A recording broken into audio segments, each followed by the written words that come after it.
Daniel Hayes stood in the massive council chamber and watched his life's work crumble before his eyes.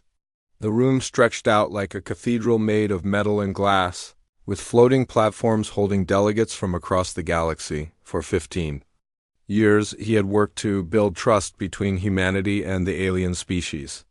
Today, they were throwing it all away. The Zephyrian delegate spoke first. Her crystal body caught the light from a dozen suns streaming through the chamber's dome. "The Treaty of Proxima was a mistake," she announced. Her voice rang like wind chimes in a storm. "Humans are too aggressive, too unpredictable. We cannot allow them access to the Andromeda Gateway." Daniel's jaw tightened, but he kept his face calm. Behind him, Captain Lisa Park of the diplomatic escort ship Endeavour shifted uncomfortably. She was watching through a holographic link from her ship, and Daniel could feel her anger even through the projection. The Krill Hive speaker stepped forward next. The insect creature was twice Daniel's height, with 4 arms and compound eyes that reflected the chamber's lights like black mirrors.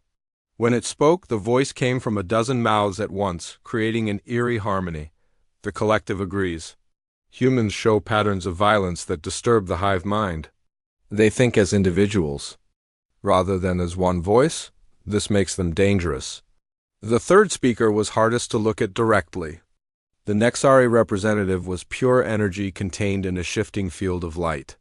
When it spoke, the words formed directly in everyone's minds rather than through sound. "The young species lacks wisdom. They have been in space for less than 3 centuries. They are not ready for the responsibilities we would give them." Daniel looked around the chamber at the hundreds of delegates from smaller species. Most avoided his eyes. The ones who met his gaze looked genuinely sorry, but none of them spoke up. They knew better than to challenge the 3 major powers that controlled most of the galaxy's trade routes and military forces. "Ambassador Hayes," the Zephyrian said, turning her crystal face toward him, "you have served with honor, but the decision is made. Humanity's membership in the Galactic Confederation is suspended indefinitely. Your trade agreements are canceled. Your access to Confederation space is revoked." Daniel stepped forward. His voice was steady when he spoke, though inside he felt like screaming. "Prime Minister Crystalline born of Starlight, I must protest this decision. Humanity has kept every promise made in the Treaty of Proxima. We have contributed ships to joint defense forces. We have shared our technology freely. We have helped settle disputes between member species. And in doing so, you have shown your true nature," the Krill Hive speaker replied. "You insert yourselves into conflicts. You take sides.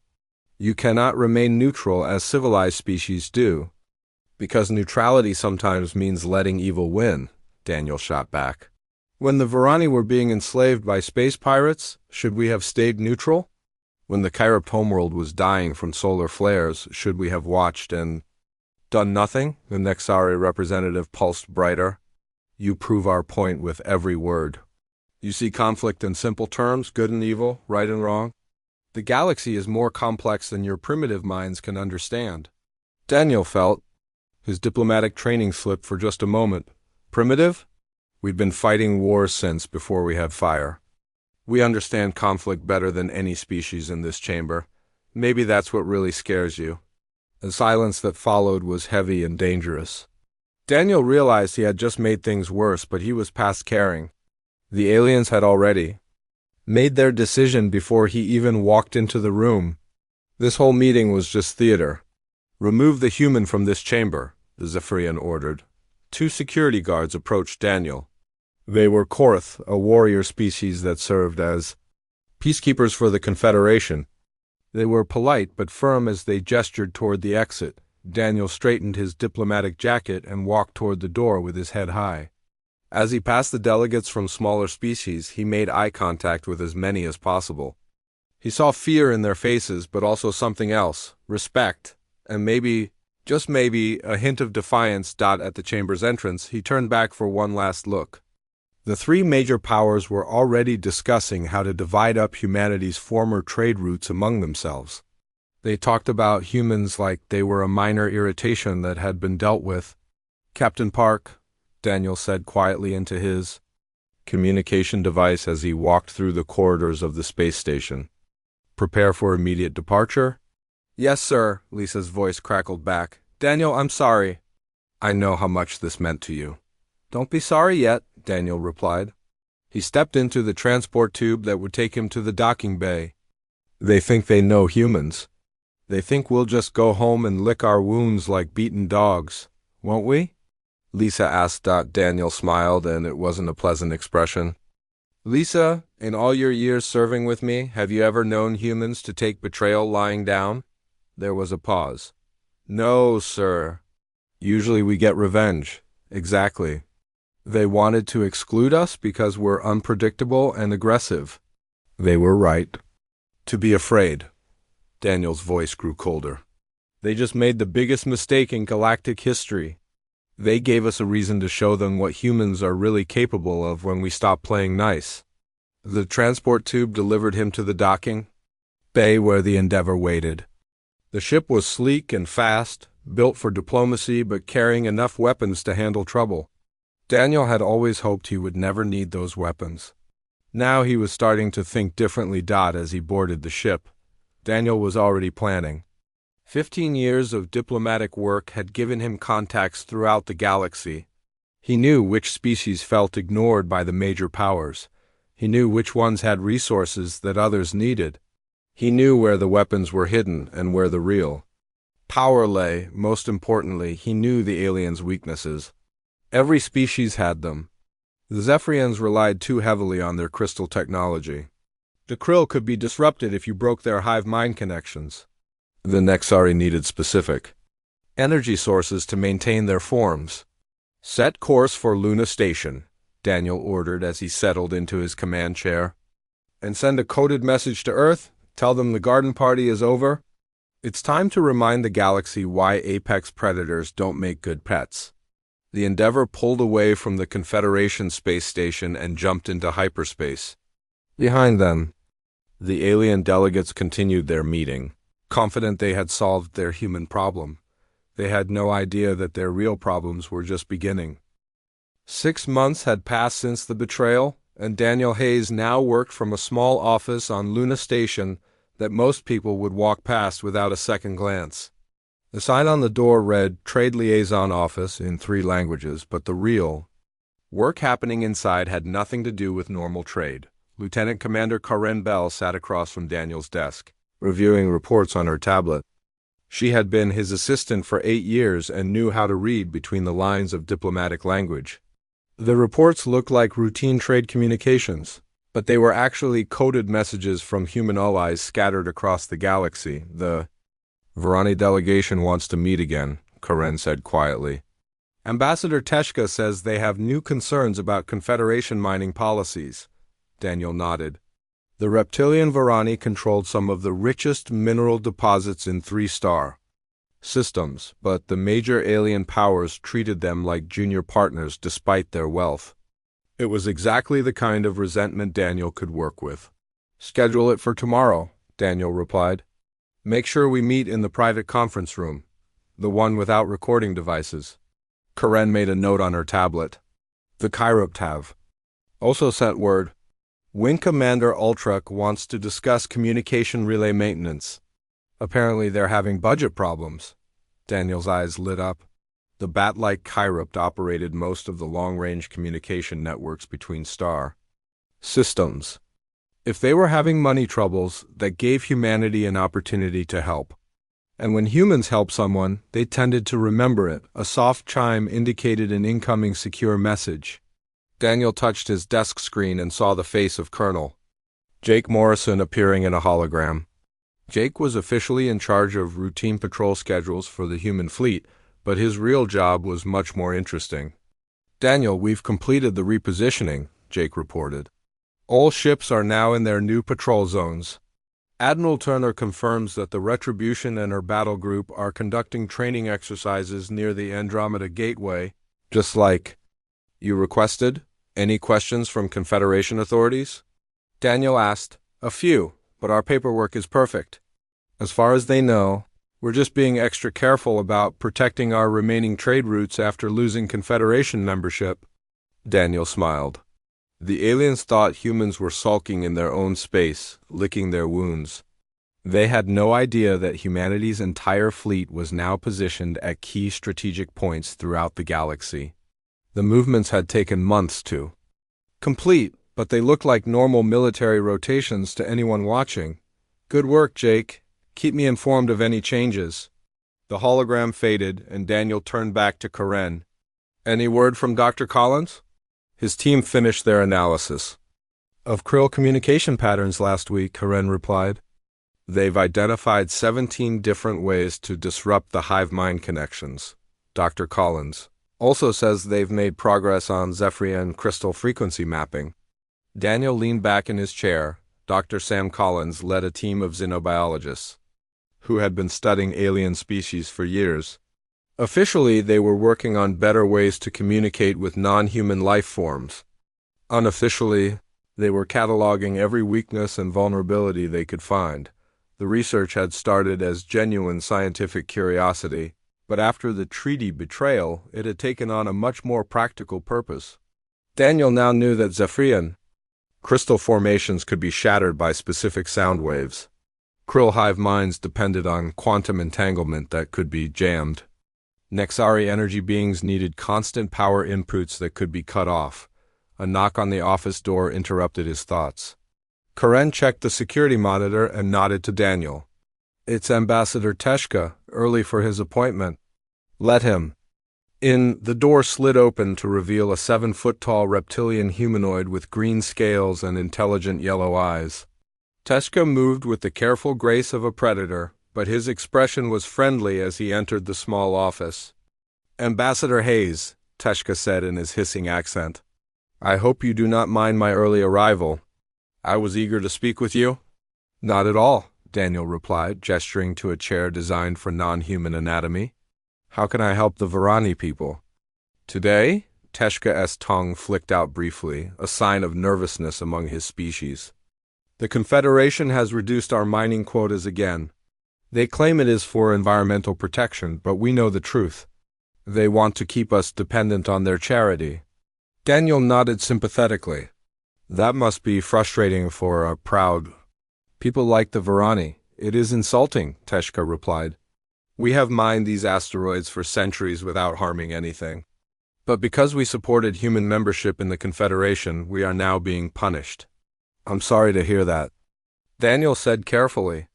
"Of course, humanity is no longer in a position to influence Confederation policy." Teshka leaned forward. "Perhaps. But humans have other resources. Technology, ships, friendship." Daniel met the reptilian's gaze. "What exactly are you suggesting, Ambassador?" "I am suggesting that the Varani have long memories. We remember who treated us with respect and who treated us like servants. If certain opportunities arose in the future, the Varani would know which side to choose." Daniel was quiet for a moment, considering his words carefully. "Hypothetically speaking, if humans were to regain influence in galactic affairs, we would certainly remember our friends. The Varani have always been reliable partners." "Hypothetically, of course," Teshka agreed with what might have been a smile on his reptilian features. After Teshka left, Daniel walked to the window of his office. Luna Station orbited Earth's moon, and he could see the blue marble of humanity's homeworld in the distance. Somewhere down there, in underground bunkers and secret facilities, the real work was being done. Admiral Grace Turner was upgrading her ships with new weapons based on alien weaknesses. Captain Amy Rodriguez was training special operations teams for missions that didn't officially exist. Engineer Maria Santos was designing orbital defense platforms that looked like peaceful research stations. Daniel's personal communicator buzzed with an encrypted message from Wing Commander Ultrich of the Chirupt. The bat-like alien wanted to meet next week to discuss mutual cooperation in difficult times. Another potential ally, another piece of the puzzle falling into place. The major alien powers thought they had solved their human problem by excluding them from the Confederation.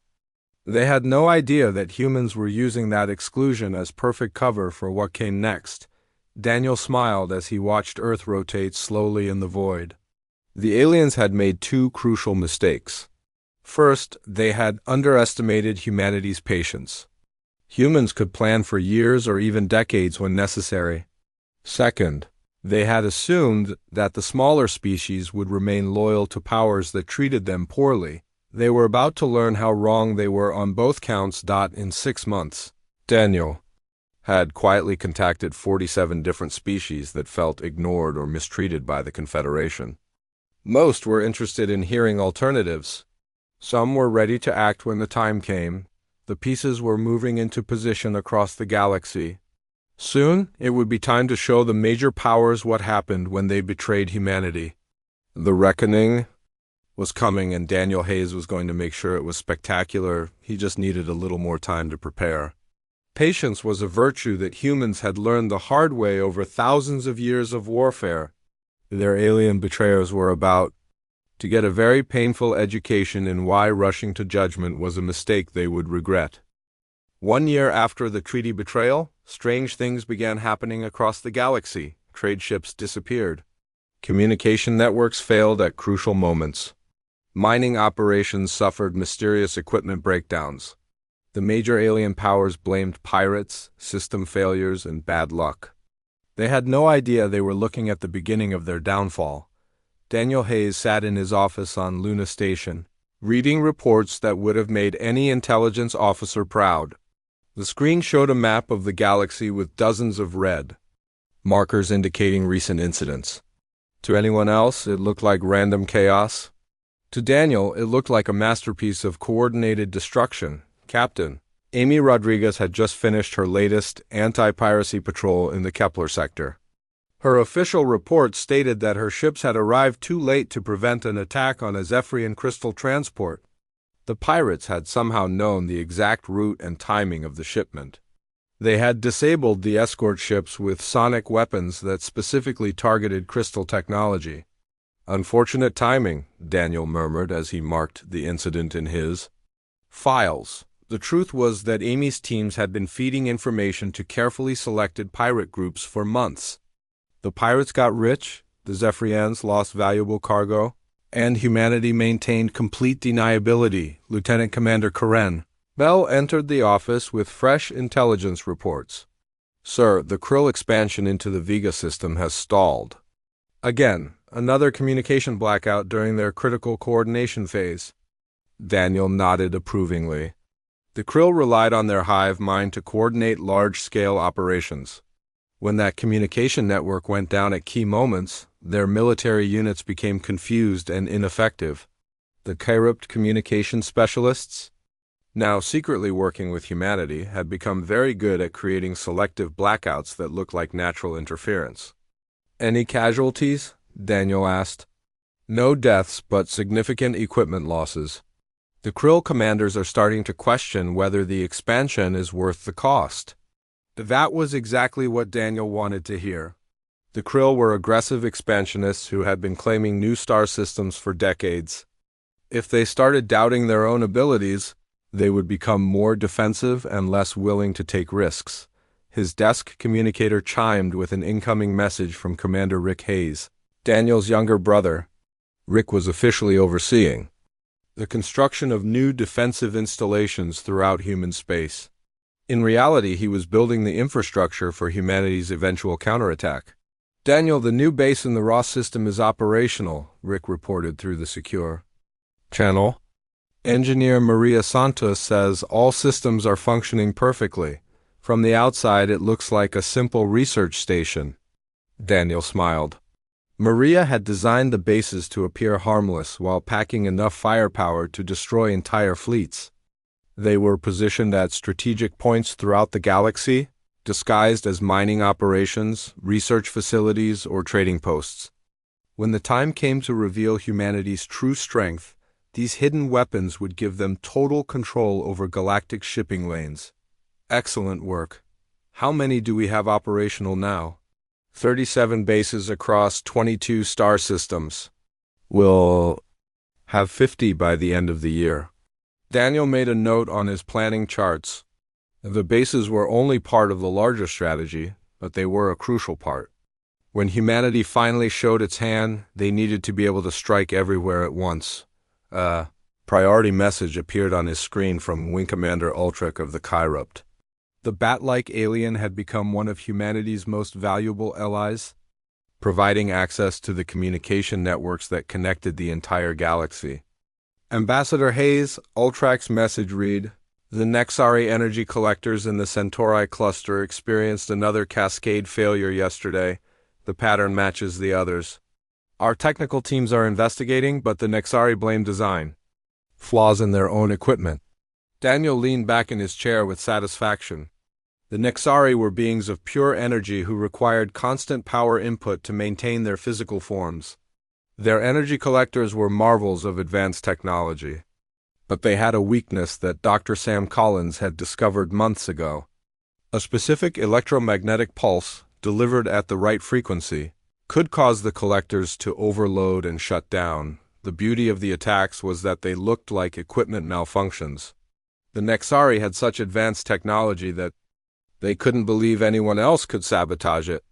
They kept blaming their own engineers and replacing perfectly good equipment. Karen brought Daniel another report that made him particularly pleased. "Sir, there's been a development in the Varani mining dispute. 3 more species have formally complained about Confederation trade policies. The Delvari, the Zenthi, and the Aquatic Collective have all filed protests." This was the real victory. Daniel's network of allies among the smaller species was spreading discontent throughout the Confederation. Every time the major powers showed favoritism or made arbitrary decisions, Daniel's agents made sure that other species heard about it. The politics of resentment were turning the Confederation against itself. "Any response from the major powers?" Daniel asked. "The usual. They're dismissing the complaints as minor grievances." Prime Minister Crystalline Born of Starlight said that smaller species need to accept their place in the galactic order. Daniel shook his head. The arrogance of the major powers was their greatest weakness. They couldn't see that their empire was crumbling from within because they refused to treat their subjects as equals. His secure communicator buzzed with a message from Admiral Grace Turner aboard the Retribution. Her battle group was conducting routine training exercises near several key Confederation worlds. The exercises were perfectly legal under galactic law, but they were making the aliens very nervous. "Daniel, we've completed the latest round of maneuvers," Grace reported.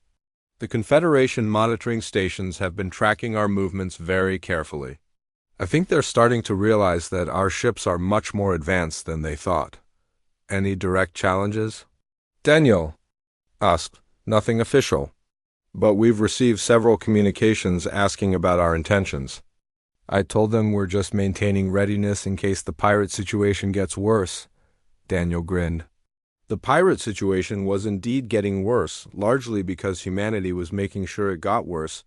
The more chaos there was in the galaxy, the more justified human military preparations appeared. The plan was working perfectly. The major alien powers were facing problems on multiple fronts. Their trade was being disrupted. Their expansion efforts were failing. Their political allies were questioning their leadership. Most importantly, they were starting to suspect each other instead of looking for the real source of their troubles. The Zephyrians thought the Krill were behind the communication blackouts. The Krill suspected the Nexari of sabotaging their expansion efforts. The Nexari blamed both of the others for the increasing pirate activity in their territory. Daniel had turned the Confederation's greatest strength into its greatest weakness. The 3 major powers had always worked together because they trusted each other more than they trusted anyone else. Now that trust was breaking down, and they were becoming isolated and paranoid. Captain Amy Rodriguez sent her latest report from the frontier sectors. More pirate attacks, more equipment failures, more mysterious problems that somehow always seemed to hurt the Confederation while leaving human interests untouched. Daniel closed the reports and looked out his window at the stars. Somewhere out there, 47 different species were quietly preparing for the day when humanity would offer them a better deal than Confederation membership. The major powers still thought they had contained the human threat by excluding them from their club. They had no idea that exclusion had given humanity the perfect cover to build something much more dangerous than membership ever could have been. 2 years after the treaty betrayal, Daniel Hayes walked uninvited into the most secure meeting room in the galaxy.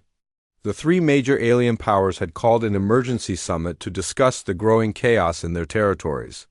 They thought they were meeting in absolute secrecy aboard a cloaked space station hidden in the void between star systems. They were wrong. Prime Minister Crystalline, born of Starlight, stood frozen in shock as Daniel entered the chamber with only 2 human guards. The crystal being's body dimmed with surprise, while the Krill Hive speaker's compound eyes reflected sudden fear. The Nexari representative pulsed with angry energy, but none of them moved to stop the human diplomat as he walked calmly to the center of the room. "Gentlemen, lady," Daniel said politely, nodding to each of them in turn. "I hope you don't mind the interruption. We need to talk." The Zephyrian Prime Minister was the first to recover her voice. "How did you find this location? This meeting was classified at the highest levels." Daniel smiled. It wasn't a pleasant expression. "You'd be surprised what humans can accomplish when we put our minds to it. Please sit down. This will take a few minutes and I want you to be comfortable." The Krill Hive speaker's multiple voices spoke in unison. "You have no authority here, human. Leave immediately or face the consequences." "Consequences?" Daniel laughed softly. "That's an interesting choice of words. Let me show you some consequences." He touched a control on his wrist, and a holographic display materialized in the center of the room. The aliens found themselves looking at a 3-dimensional map of the galaxy with thousands of data points marked in different colors. "This is everything," Daniel announced. "Every military base, every trade route, every communication relay, every power plant, every government facility belonging to your 3 species. We've been watching and mapping for decades." The Nexari representative pulsed brighter. "Impossible. Our security measures would have detected any surveillance." "Your security measures were designed to stop other aliens," Daniel replied. "You never bothered to understand how humans think. We don't use the same technology or follow the same patterns. While you were dismissing us as primitives, we were learning everything about you." He gestured, and the display zoomed in on Zephyrium. Space. Red markers appeared over dozens of crystal farms and mining operations. "Your crystal technology is beautiful, but it has a fatal flaw. Sonic disruption at precisely 47.3 kHz causes catastrophic structural failure. We've known this for 8 years." The Zephyrian Prime Minister's crystal body began to vibrate with distress. "You're bluffing." Daniel touched another control. Across Zephyrian space, mining equipment in 12 different locations suddenly shattered as human devices broadcast the deadly frequency. The hologram showed the destruction in real time, with red markers flashing as millions of credits worth of equipment turned to dust. "As you can see, I'm not bluffing," Daniel said calmly. "The destruction stopped after exactly 30 seconds. But the message was clear. The Krill Hive speaker took a step backward. "The mining equipment failures. The communication blackouts during our expansion operations, that was you. Humans have been fighting wars since before we invented agriculture," Daniel replied. "We understand logistics, disruption, and psychological warfare better than any species in this galaxy. Your hive-mind communication uses quantum entanglement. That can be jammed with the right electromagnetic pulse. We've been turning your own coordination system against you." To demonstrate, Daniel activated another device. Across Krill space, communication relays went silent. The Hive speaker's connection to his collective was suddenly cut off, leaving him isolated and confused.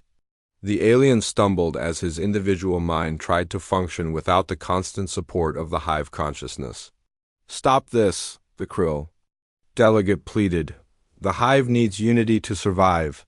"Then you should have thought of that before betraying your allies," Daniel replied coldly. He restored the Krill communications, but the damage to their confidence was already done. The Nexari representative pulsed with threatening energy. "You dare to attack us? We are beings of pure power. Your primitive weapons cannot harm us." Daniel's smile grew even colder. Pure energy requires a constant power source. Your kind draws energy from collector arrays throughout your space. Electromagnetic pulse at exactly the right frequency causes cascade failures in your power grid. He didn't even need to demonstrate this time.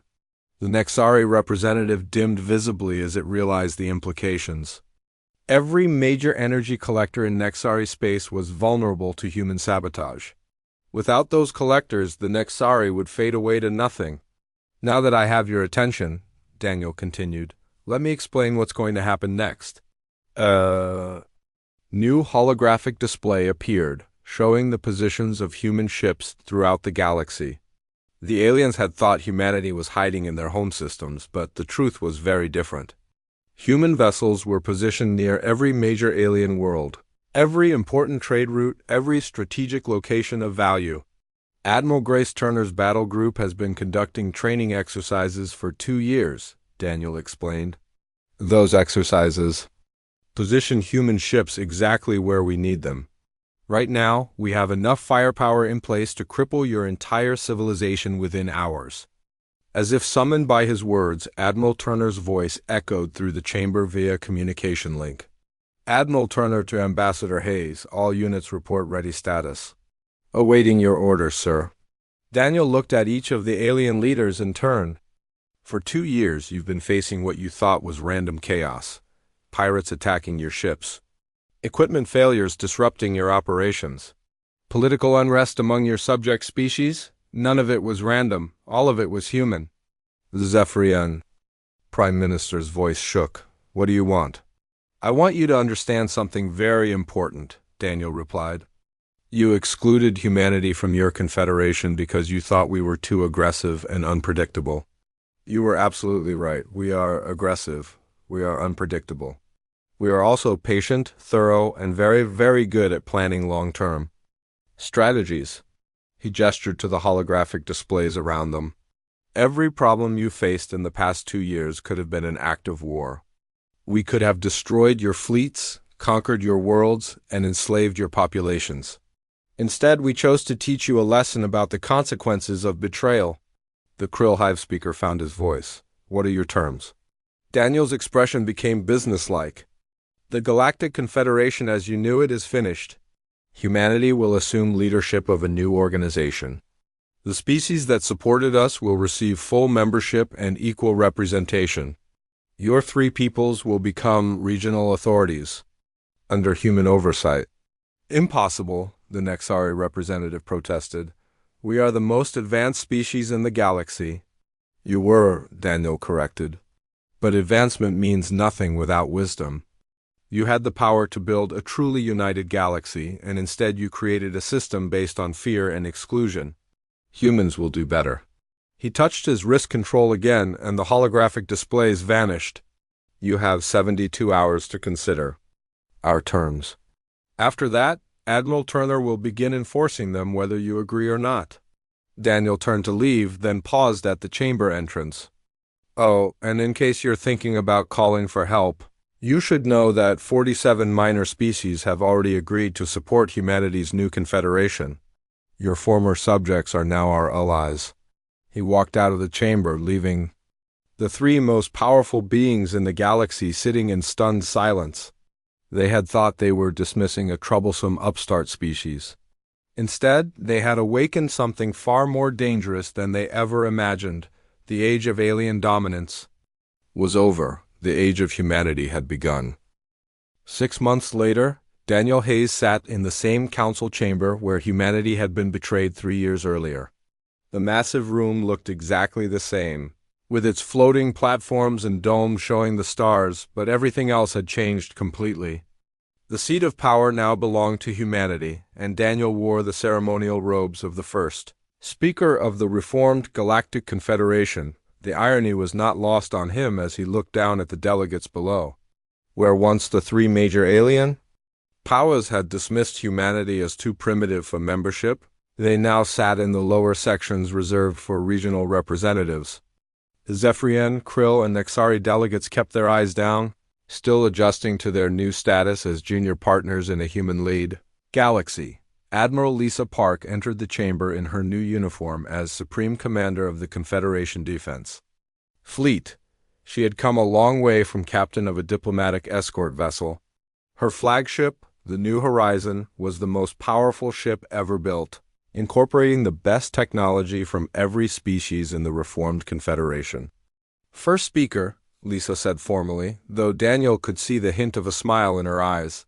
I have the final report on Operation Cleanhouse. Daniel nodded for her to proceed. Operation Cleanhouse had been the systematic removal of the remaining pirate fleets that had plagued the galaxy for decades. With human coordination and alien technology working together, the campaign had taken only 3 months to complete. All major pirate strongholds have been eliminated, Lisa reported. The trade routes are now completely secure. Merchant shipping has increased by 40% since the operation began, the delegates murmured approvingly. Even the former major powers had to admit that human military doctrine was remarkably effective. Daniel had proven that aggressive tactics, when properly directed, could bring peace rather than chaos. Agent Claire Foster, now head of Confederation Intelligence, stepped forward with her own report. Sir, our monitoring networks report that crime rates have dropped to historic lows across all member systems. The new justice protocols are working exactly as planned. Daniel was particularly proud of the justice system reforms. Instead of the old Confederation's policy of ignoring problems among smaller species, the new system treated every member equally.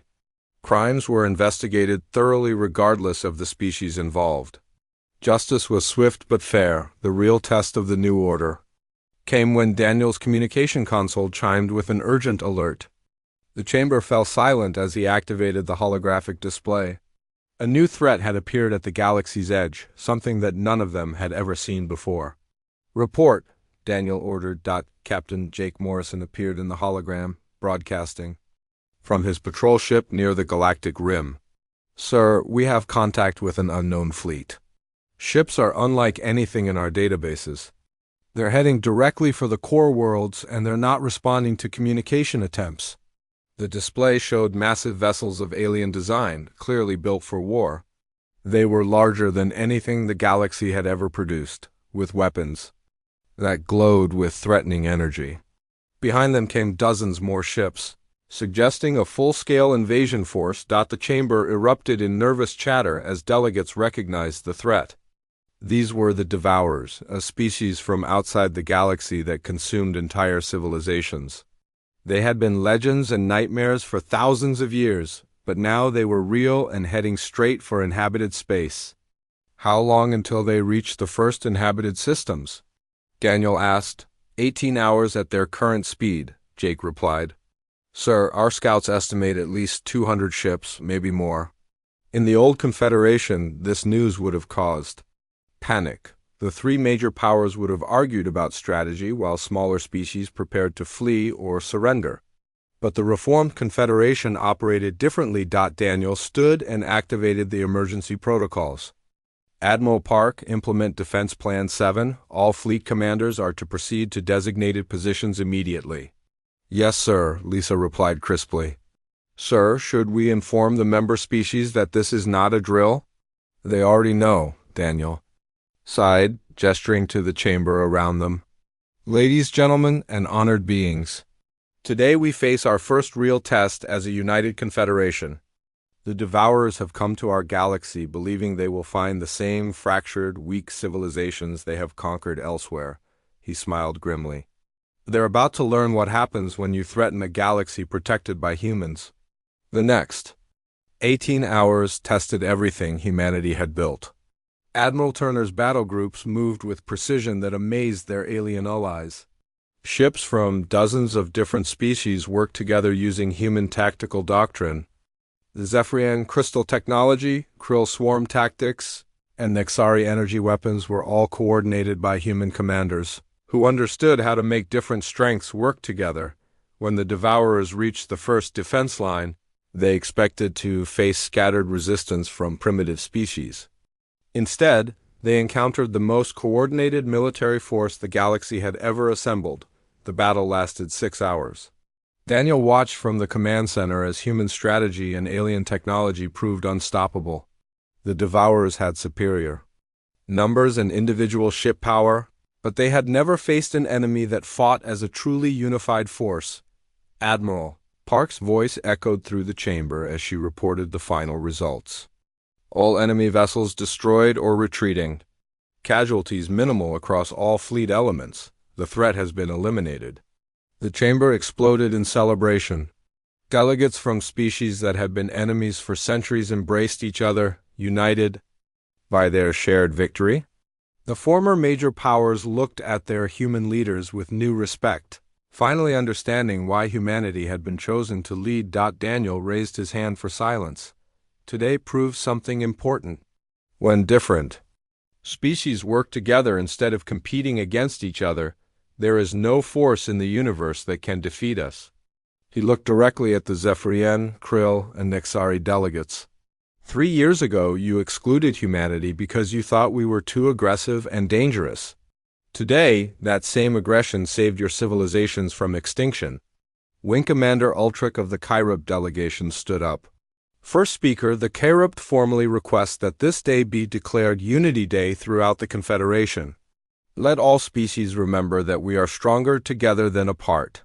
The vote was unanimous. As the session ended and delegates filed out of the chamber, Daniel remained in his seat looking up at the stars through the dome.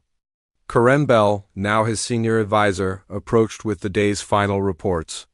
Sir, we've received applications for Confederation membership from 12 new species.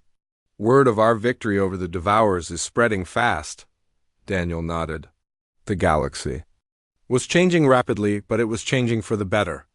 Where once there had been fear and division, now there was hope and unity. A communication chime announced an incoming message from Earth. The face of President Martinez appeared in a hologram, smiling broadly. Daniel, I just wanted to congratulate you on behalf of all humanity. You've done something remarkable up there. Thank you, Madam President, Daniel replied. But this is just the beginning. We've proven that humans can lead, but now we have to prove we can govern wisely. As the hologram faded, Daniel looked around the empty chamber one last time before heading to his private office. Tomorrow would bring new challenges, new decisions, and new opportunities to build something better than what came before. The treaty had been broken, but from its ashes, humanity had built something far greater. The galaxy would never again underestimate. The species that turned betrayal into triumph and diplomacy into conquest.